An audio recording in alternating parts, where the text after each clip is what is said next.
Agnes Mo akhirnya bertemu langsung dengan dua siswa SMP Negeri 1 Ciawi Bogor, Jawa Barat yang viral karena video menarinya. Kedua siswa itu bernama Devina Anindita dan Keisha Aditya Putra Winardi.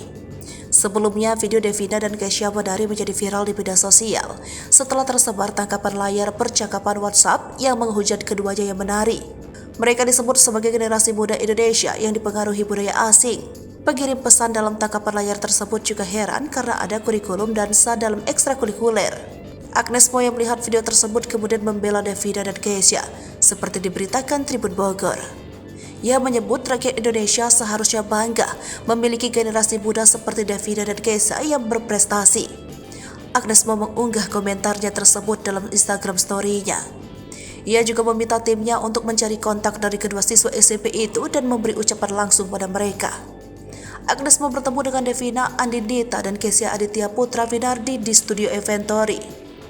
Terlihat, Devina dan Keisha membawakan tarian yang viral di media sosial di hadapan Agnes Mo.